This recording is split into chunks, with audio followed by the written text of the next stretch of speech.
It's an eerie sound.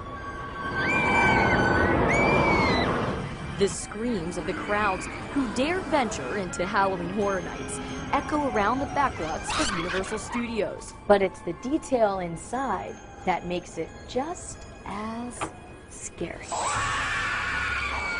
The entire event has had this shift towards just more design.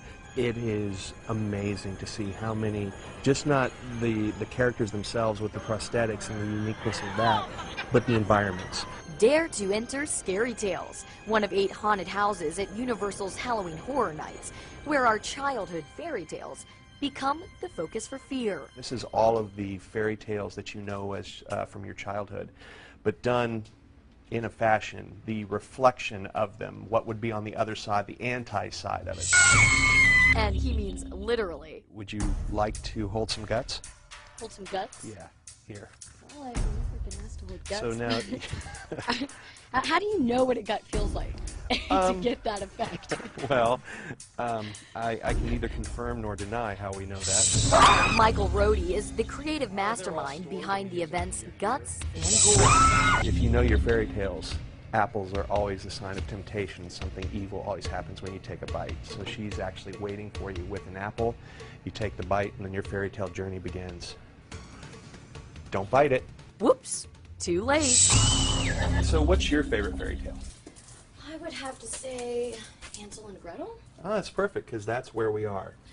If you look, Hansel and Gretel, this is the witch's dungeon, where Hansel and Gretel are being cooked. And then there are these giant ovens. Now, what we have in here is also a combination of heat and smells. So you smell burning flesh, and you hear in each one of these, "Let me out, let me out." Okay, that is just really freaky. And that's the point of Halloween Horror Nights, says Roddy, to freak you out. We take our designer hats off and just as an audience say, okay, what freaks me out? What scares me? And we just play, we role play. What if this happened? What if this happened? Oh, that's great. And the things that we really connect with, we put down on a piece of paper. And we bring in artists who put these wonderful pictures to our words.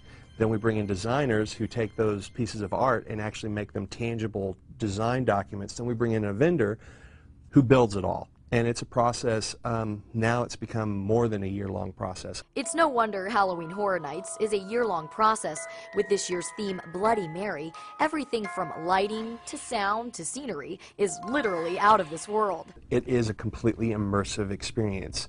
Everything is assaulted from your senses, your eyes, you know, what you see, what you hear, what you smell. You walk through the houses like we walk through Scary Tales, and you see the level of attention just to what's written on the walls, how the blood is positioned on the walls. When it comes to splattering blood, these artists turn into forensic scientists. We have a thing called Blood Day, and we come in here, the designers, and what we do is we wear our dirtiest, nastiest old clothes, and we come through and we put blood everywhere that we need.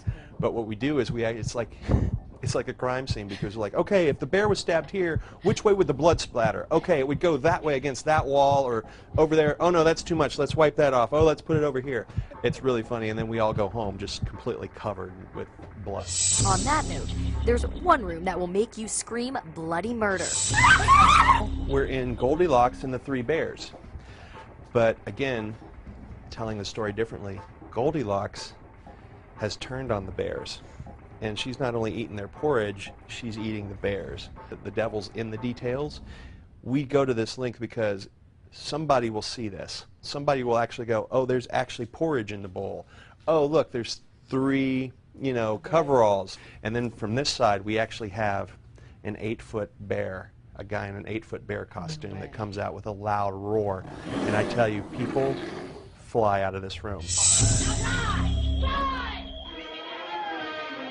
Lions and tigers and bears, oh my, quickly becomes the theme for my personal favorite. And now we are in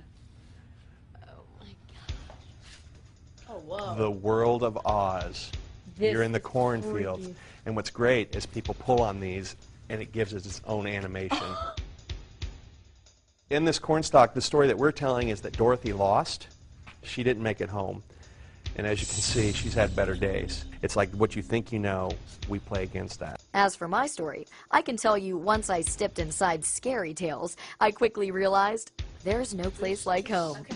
But I had one more challenge before I could get there. Bloody Mary. Bloody Mary.